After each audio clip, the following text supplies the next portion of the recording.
कोई सच्चे सदगुरु के शरण। सिर्फ सदगुरु का टाइटल लगा लेने वाले के शरण नहीं। सदगुरु वह है जो आपके अंदर वह सारे गुण को ला दे जिससे भगवान मिल जाते हैं।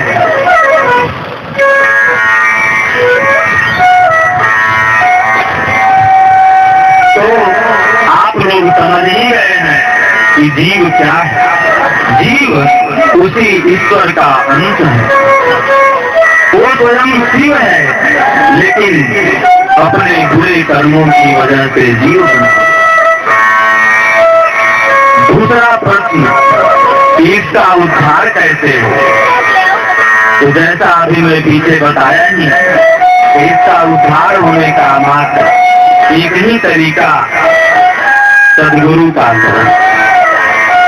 और वहां अपनी बुद्धि मत लगाओ।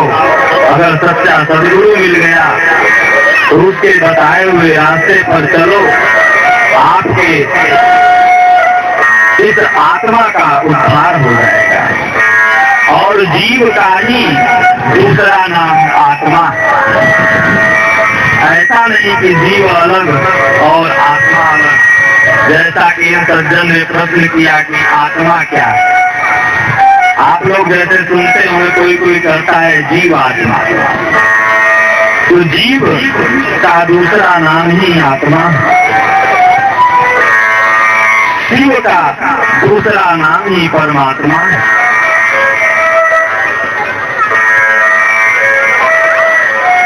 तो इस तरह इनके तीसरे प्रश्न का उत्तर। लेकिन इसकी महत्ता क्या है? आत्मा की महत्ता क्या है? आप कहेंगे कि महाराज जी, इस कुत्ते में भी वही जीव रहता है, उस वृक्ष में भी वही जीव रहता है,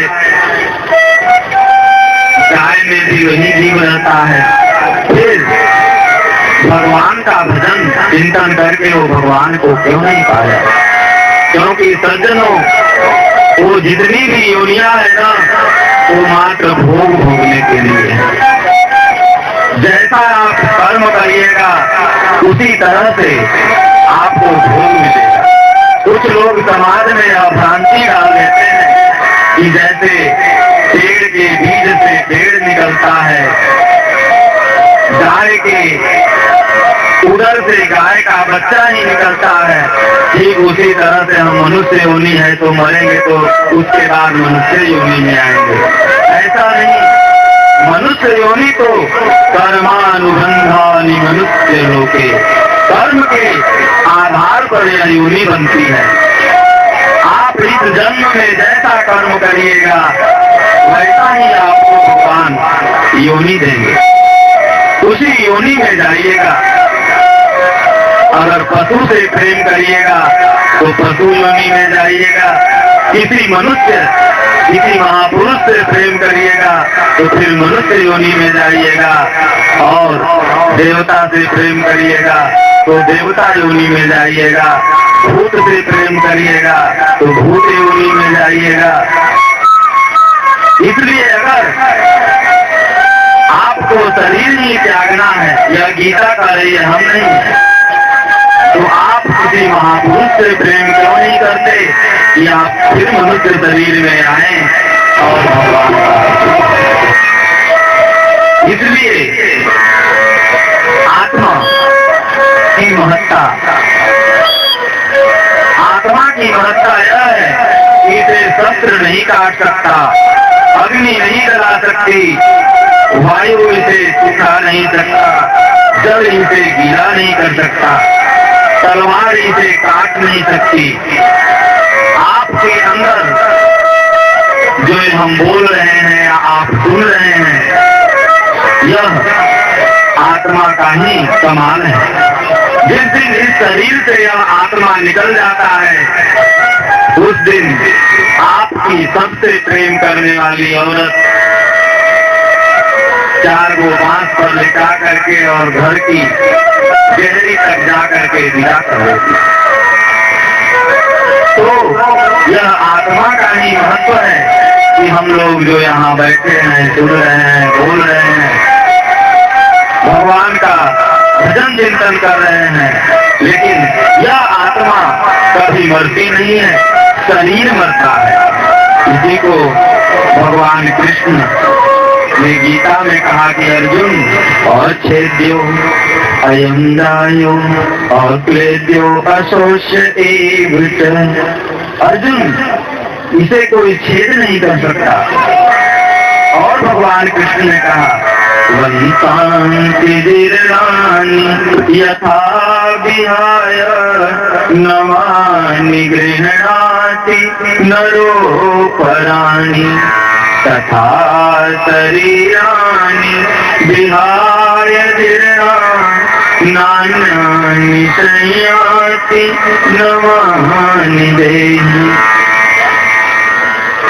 यह जो शरीर है आत्मा का ही वस्त्र है, इसलिए हम एक शरीर नहीं, हम आत्मा हैं। अगर किसी की दृष्टि शरीर पर है तो नहीं, शरीर को कितना भी हम बना लें लेकिन एक दिन यह नष्ट हो जाएगा। कितना ही हम मेकअप क्यों न करवा लें लेकिन एक दिन झुर्रियां अवश्य पड़ जाएगी। कितना ही हम क्यों डाई न करवा लें लेकिन एक दिन बाल अवश्य पक जाएंगे।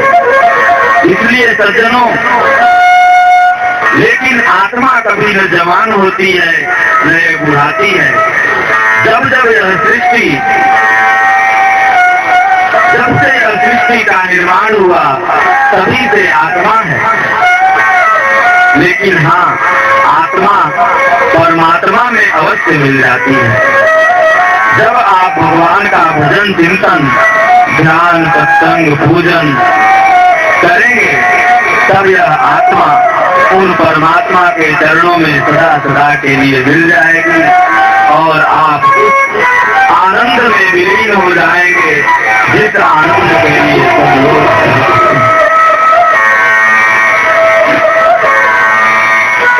और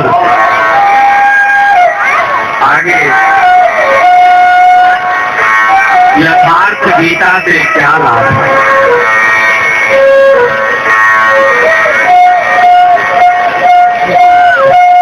श्रीमद् भागवत गीता भाष्य यथार्थ गीता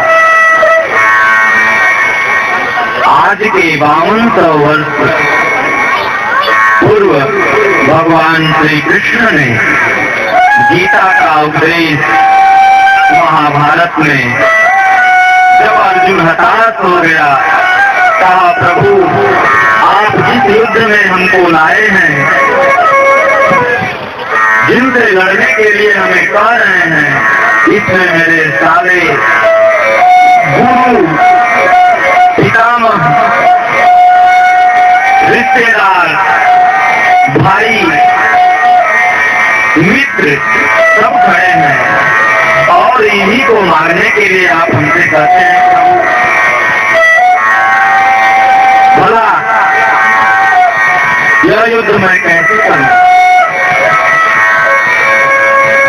उसी समय भगवान कृष्ण ने अर्जुन को 18 अध्याय गीता का, जो कि 700 श्लोकों में है, सुनाया। और अर्जुन का जब यह पूरी गीता का उपदेश सुना, यह अज्ञान भी दूर हो गया। उसने प्रभु से प्रार्थना किया कि हे प्रभु, नष्टो मोह स्मृति लब्धा। प्रभु मेरा मोह नष्ट हो गया, अब मैं स्मृति को प्राप्त हुआ।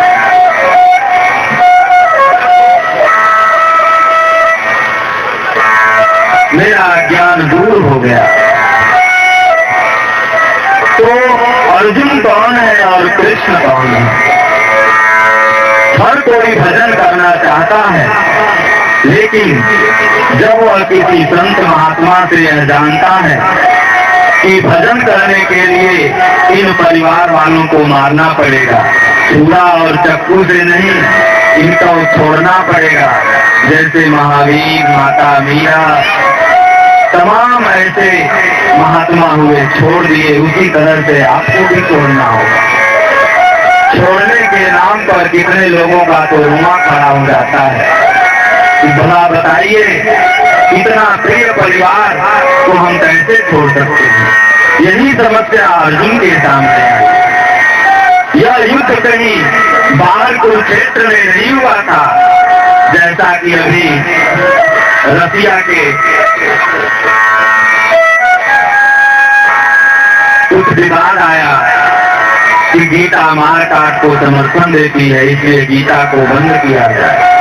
नहीं, गीता मारकाट का समर्थन नहीं, गीता तो विकारों को मारने के लिए कहती है। जो आपके अंदर काम, क्रोध, लोभ, मोह, राग, द्वेष, ये सब विकार हैं, उसे मारने को कहती है। इदं शरीरम कौन्तेय क्षेत्रमित्य विधीयते। भगवान कृष्ण ने स्वयं इसी गीता में कहा कि अर्जुन, इदं शरीरम कौन्तेय, हे अर्जुन, इसी शरीर में क्षेत्र, इदं शरीरम कौन्तेय क्षेत्रमित्य विधीयते। इसी शरीर में दैवी और आसुरी दो प्रवृत्तियां हैं, इन्हीं से संघर्ष होता है और इसी का नाम युद्ध है। जैसे आप चोरी करने के लिए या किसी का पैसा गिरा हो, उसको उठाते समय आपका एक मन कहता है कि दूसरे की वस्तु को ठीक समझना चाहिए, दूसरे की वस्तु को नहीं लेना चाहिए, लेकिन एक मन कहता है अरे उठा लो, जो होगा तो देख लेंगे।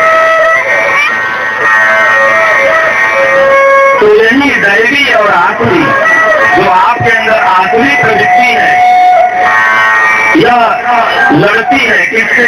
दैवी प्रवृत्ति वाले पांडवों से। लेकिन एक दिन ऐसा आता है कि पहले तो बहुत चढ़ बढ़ करके आसुरी संपद वाले पांडवों से लड़ते हैं, लेकिन फिर हार जाते हैं। विजय तो उसी का होता है जिसके तरफ भगवान होते हैं। इसलिए गीता एक ऐसा शास्त्र है, अगर आदमी उसको 3 बार पढ़ ले, जिसको सरल ढंग से हमारे पूज्य गुरुदेव भगवान ने हिंदी में रूपांतरण कर दिया और उसका नाम यथार्थ गीता है। यथार्थ गीता मतलब यथा अर्थ। गुरु महाराज गीता लिखना नहीं चाहते थे, लेकिन भगवान के आदेशों के द्वारा उन्हें गीता पर टिप्पणी लिखना पड़ा और वह ज्यों प्रकाश में आई, पूरा विश्व गीता गीता जपने लगा। नहीं तो बुद्धिजीवियों के द्वारा कर दिया गया था कि गीता घर में रखो तो महाभारत होगा।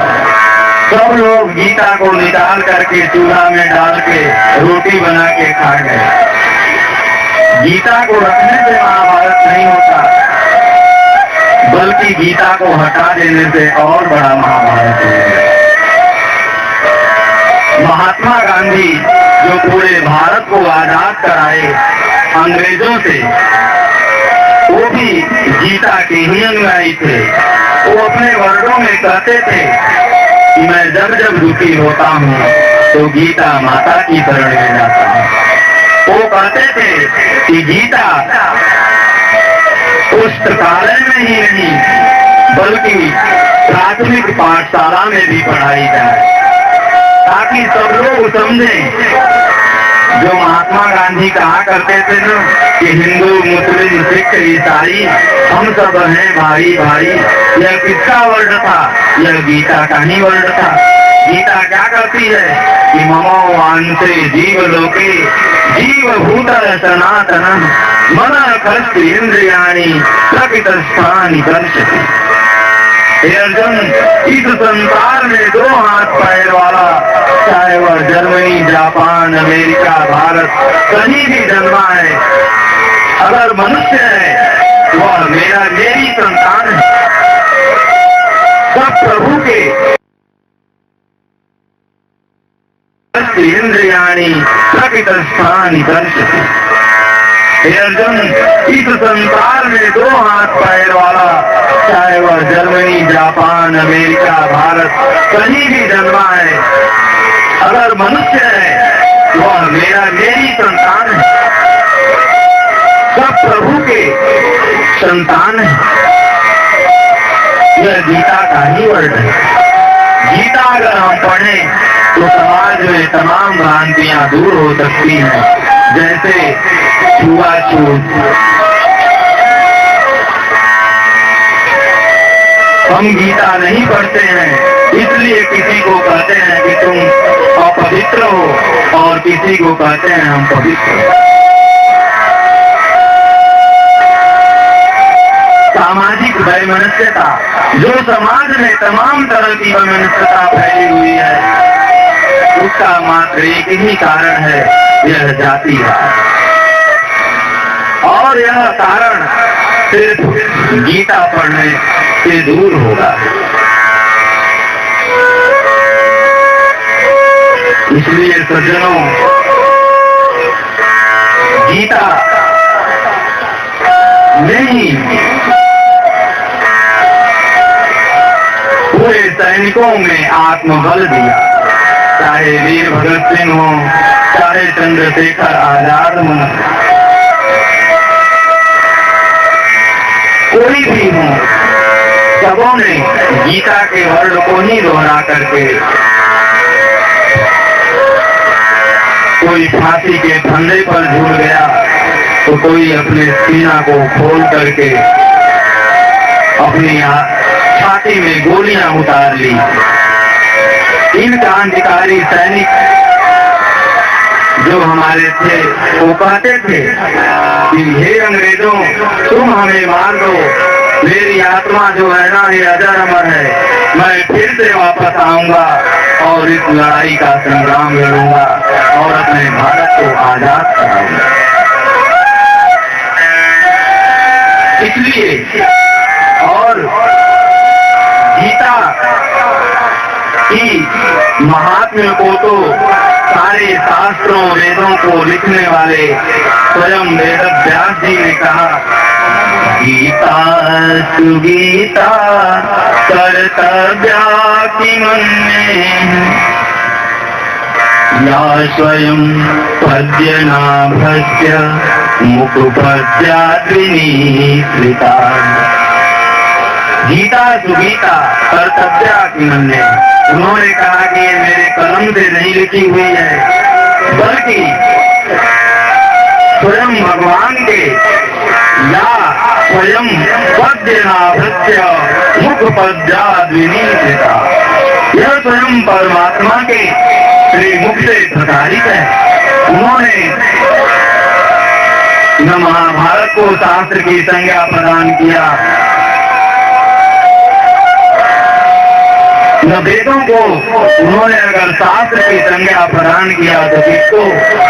एकम शास्त्रम देवकी पुत्र गीतम, एको देवो देवकी पुत्र एव, एको मंत्रस्य यानि नमानि, परमाप्येकं तस्य देवस्य सेवा।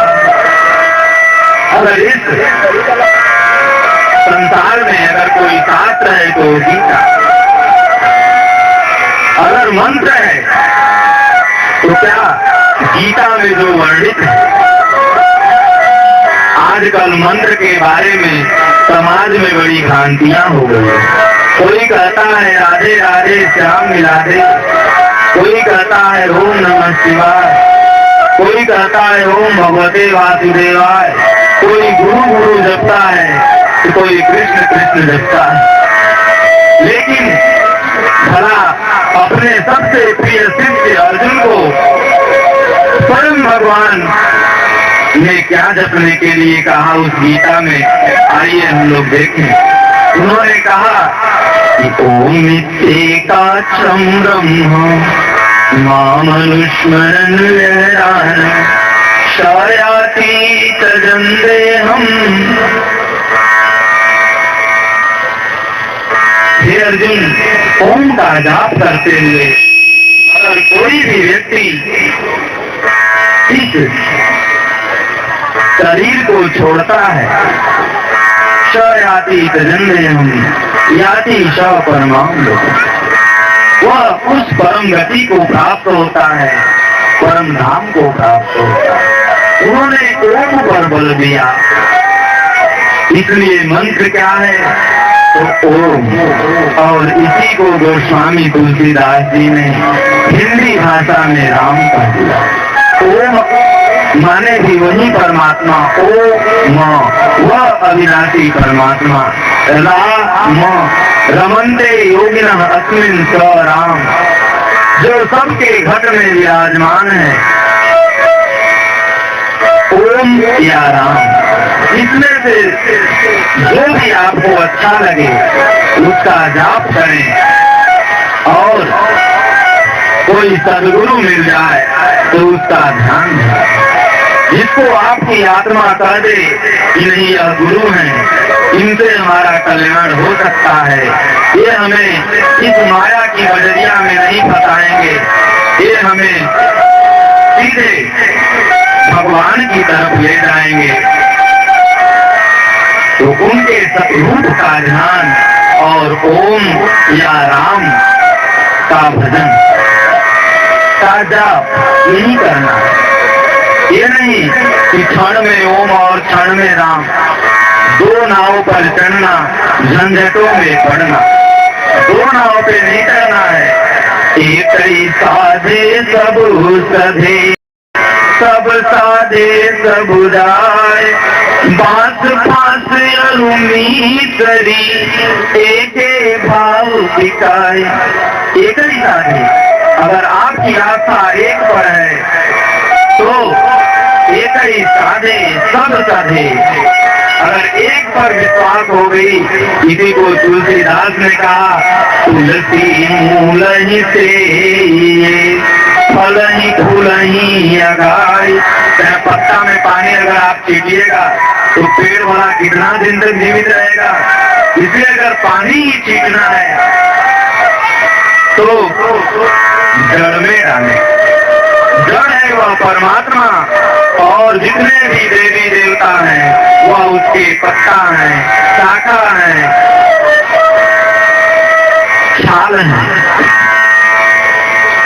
अगर आप ओम का जाप और गुरु का ध्यान करते हैं ना, तो फिर किसी के हाथ, किसी के दरवाजे पर आपको, किसी मंदिर पर हाथ नहीं फैलाना होगा, किसी संत के सामने धूलियां नहीं फैलानी होगी, क्योंकि गोस्वामी जी ने कहा कि जो दीक्षा करी हम मन माई, हरि प्रसाद कछु दुर्लभ नाई। जो भी इच्छा कर दीजिएगा वह इच्छा आपकी पूर्ण हो जाएगी। तब जब ओम का जाप और किसी सदगुरु का ध्यान है।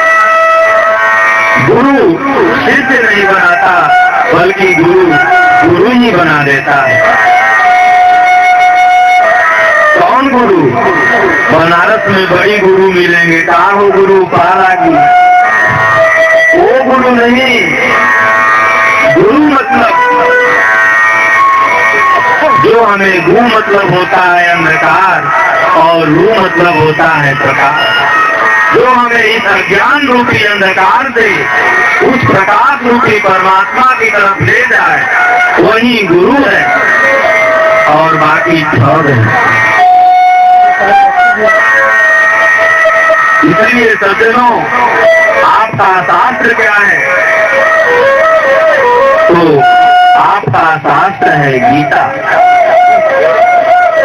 जिसकी सरल भाषा में यथार्थ गीता आ चुकी है प्रकाश में।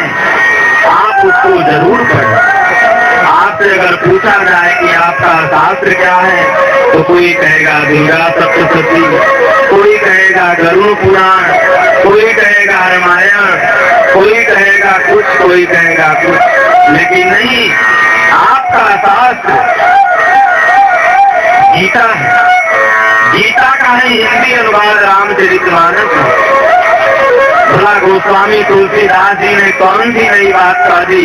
यह तो प्रभु हृदय अछत अभिकारी, असकल जीव जग दीन गुहारी। अरे इसके पहले तो गीता कह चुकी थी कि ईश्वर सर्वभूतानाम हृदय देते अर्जुन चित्त। तो गोस्वामी जी ने सिर्फ गीता का ही हिंदी रूपांतरण कर दिया, जिसका नाम रामचरितमानस पड़ा। यहाँ गोस्वामी जी ने भी कहा कि भाई हमने रामचरितमानस नहीं लिखा। रामचरितमानस कौन लिखा? रति महेश निज मानस राखा, पाई सुसमय सिवासन भाता। यहाँ कृष्ण भी कह रहे हैं कि हे अर्जुन, ऐसा मत सोचना, इस गीता का उपदेश मैं तुमको दे रहा हूँ। इसके पहले बहुत से ऋषि मुनि इस गीता का उपदेश कर चुके हैं। मैं उसी ज्ञान को पुनः तुमसे कहने जा रहा हूँ। ऐसा मत सोचना ये मेरा बपंथी है। ज्ञान सबका होता है, ज्ञान किसी जाति का नहीं, ज्ञान किसी मजहब का नहीं, ज्ञान किसी संप्रदाय का नहीं, ज्ञान तो सबका होता है। इसलिए सब आदमी, जितनी भी मानव जाति है, वो यथार्थ गीता का अवलोकन करे तो निश्चित ही अपने जीवन में अर्थ, धर्म, काम और मोक्ष, यह चार फलों को बड़ी ही सुगमता से प्राप्त कर लेंगे। क्योंकि किसी संत ने ठीक ही कहा है कि तीरथ गए एक तो फल, संत मिले फल चार, सदगुरु मिले अनंत फल, कहे कबीर विचार। तीर्थ जाने से मात्र एक ही फल मिलता है। वह क्या फल मिलता है? चाहे बद्री धाम चले जाओ, केदार धाम चले जाओ, हरिद्वार चले जाओ, गंगा सागर चले जाओ, वहाँ जाने से आपको एक ही फल मिलेगा। क्या? किसी संत के दर्शन आपको वहाँ पर मिलेगा। और कहीं उस सभा महासभा में कोई संत मिल जाता है तो तीर्थ गए एक फल वो संत के दर्शन होंगे। अगर कहीं वो संत मिल गया तो संत मिले फल चार। अगर संत मिल गया, प्रणाम किए, आशीर्वाद लिए तो चार फल मिलेगा। क्या क्या? और धर्म, काम, मोक्ष। और इस जगत में चार प्रकार के भक्त भी होते हैं। कोई अर्थ को मांगता है तो कोई काम को, कोई धर्म को, कोई मोक्ष को। अर्थ, धर्म, काम और मोक्ष। अर्थार्थी, जिज्ञासु। तो सज्जनों, संत मिल गए तो चार फल मिलेगा। लेकिन अगर धोखे से या कहो पुण्य से कोई सदगुरु मिल गए तो कबीर ने कहा, सदगुरु मिले अनंत फल। सदगुरु मिल गए तो ये चार फल नहीं, अनंत फल मिलेगा। अनंत फल का मतलब यह जीवन का कभी अंत नहीं होगा। मीरा को गुरु मिल गए तो उसके जीवन का कभी अंत ही नहीं हुआ। राम को गुरु मिल गए तो उनके जीवन का कभी अंत हुआ ही नहीं। कृष्ण को गुरु मिल गए तो उनके जीवन का कभी अंत हुआ ही नहीं। यही अनंत जीवन आपको मिलेगा जिसका कभी अंत नहीं किया जाता। चाहे एक बार नहीं, करोड़ों बार आपके शास्त्रों को जला दिया गया होगा। आप अपना इतिहास पढ़ करके देखिएगा तो आपको समझ में आएगा। इसका जीता जागता उदाहरण बिहार में नालंदा विश्वविद्यालय, जहाँ पर 12 महीने तक आग बुझी ही नहीं। इतने शास्त्र उसमें बड़े बड़े थे आप, लेकिन फिर भी हमारे राम आज भी जिंदा है, हमारे कृष्ण आज भी जिंदा। तो वह किसकी कृपा है? वह सदगुरु की ही कृपा। इसलिए सदगुरु मिले अनंत फल, करे कबीर विचार। कबीर कहते हैं कि यह बात मैं बड़ा अटपटिया मुंह से बक नहीं दे रहा हूँ, मैं विचार करके बोल रहा हूँ। और सज्जनों, इन संत ने आखिरी प्रश्न किया है कि गुरु की महिमा का वर्णन क्या है। तो सबसे पहले भाई, गुरु की महिमा का वर्णन तो मैं थोड़े ही शब्दों में कहूंगा कि गुरु के महिमा का वर्णन नहीं किया जा सकता। एक संत ने कहा कि सब धरती कागज करूं, लिखनी सब बन राय, सात समुद्र का मसी करूं, अगुरु गुण लिखा न जाए। गुरु के गुण की महिमा का जितना ही वर्णन करो उतना ही कम है। अरे गुरु को महान से महान पापी एक रत्नाकर डाकू मिल गया जिसे वाल्मीकि बना दिए। महात्मा बुद्ध को अंगुली माल मिल गया, एक अच्छा संत बना दिए। भला गुरु की महिमा का क्या वर्णन किया जा सकता है। लेकिन थोड़ा सा शब्दों के माध्यम से लोग गुरु की महिमा का अवश्य वर्णन करते हैं। गुरु की महिमा का वर्णन तो भगवान भी नहीं कर सकते, क्योंकि भगवान भी अगर कोई भगवान बना है ना तो गुरु की शरण में जाकर।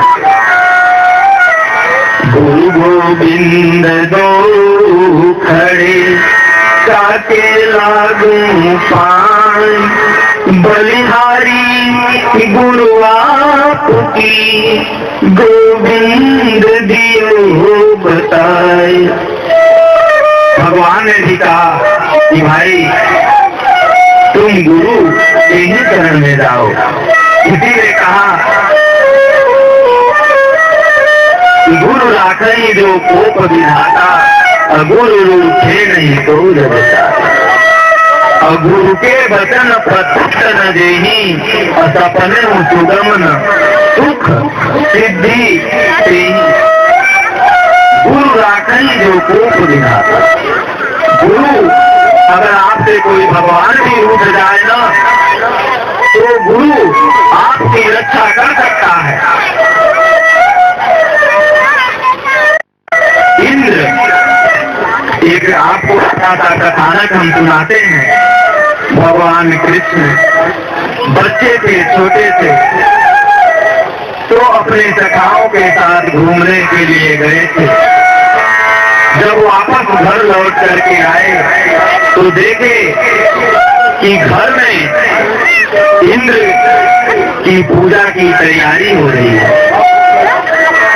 तो अपनी माँ नंद की पत्नी से जसोदा मैया से कहा, मैया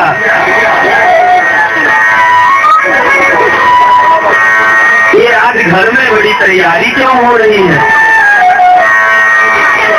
मैया ने कहा, गिरधर गोपाल आज इंद्र की पूजा है, इंद्र की पूजा होने जा रही है। बोले अरे ये इंद्र हमें देखा क्या है जो हम इसकी पूजा करेंगे। जसोदा मैया ने कहा, लाला ऐसा नहीं बोलते, भगवान के बारे में ऐसा नहीं बोलते। भगवान कृष्ण ने कहा, अरे मैया ये इंद्र है कौन।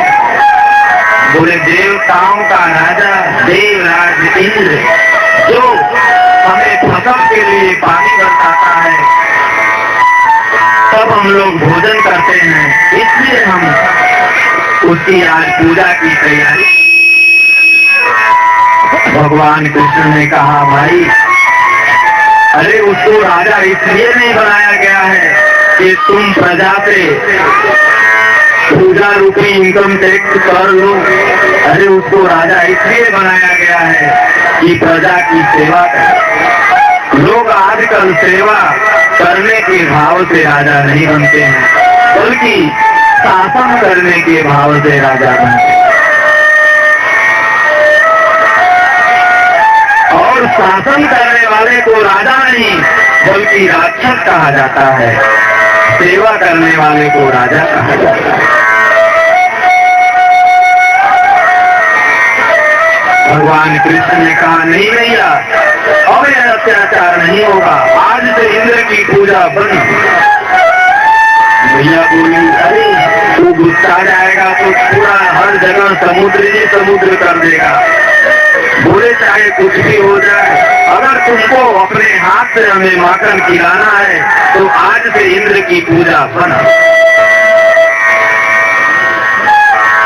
अब यशोदा मैया भाई लड़के का हक, नंद बाबा पूरे गांव के मुखिया थे, जैसे कैसे गिरी प्रधान है। गांव में एक नियम लागू कर दिया कि आज से इंद्र की पूजा नहीं होगी।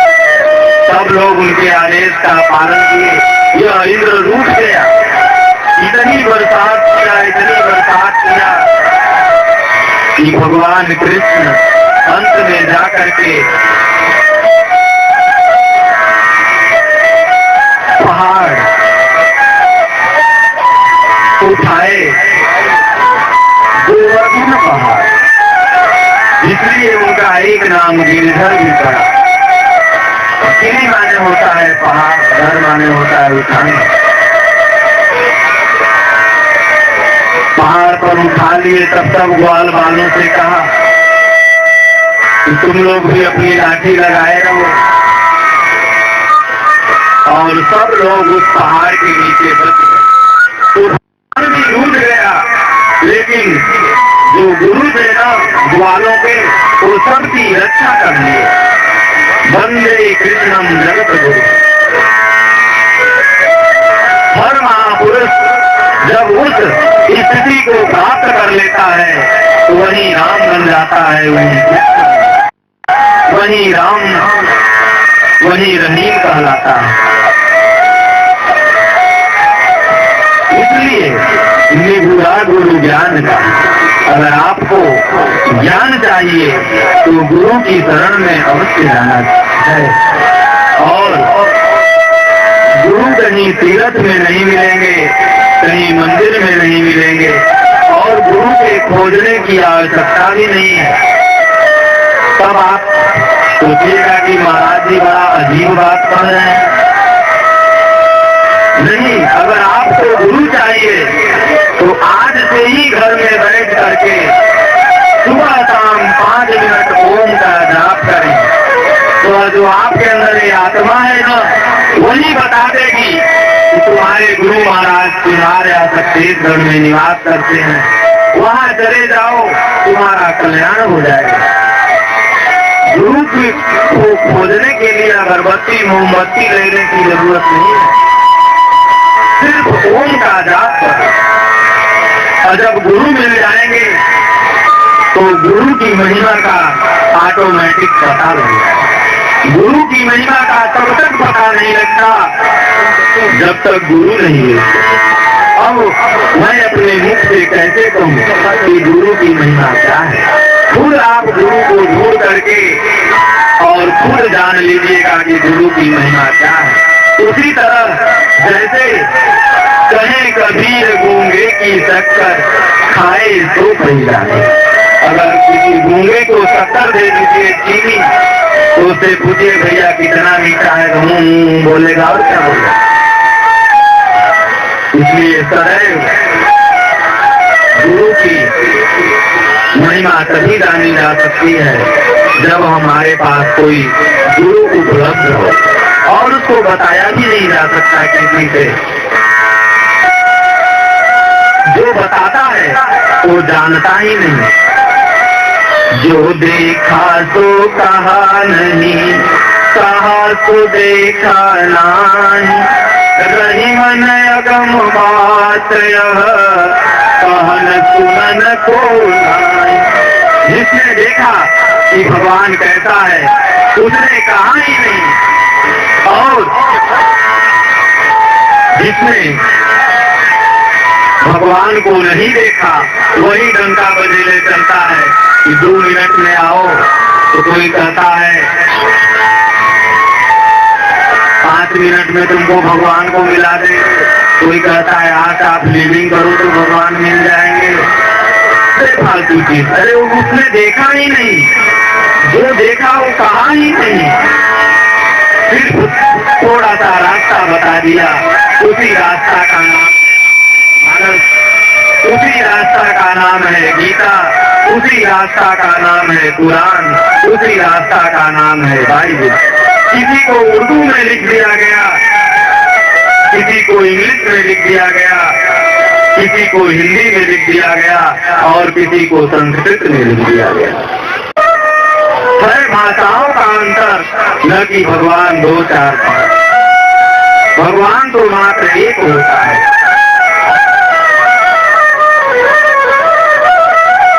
धर्म एक जग महु नहीं दूजा, अमन क्रम वचन दीप पद पूजा।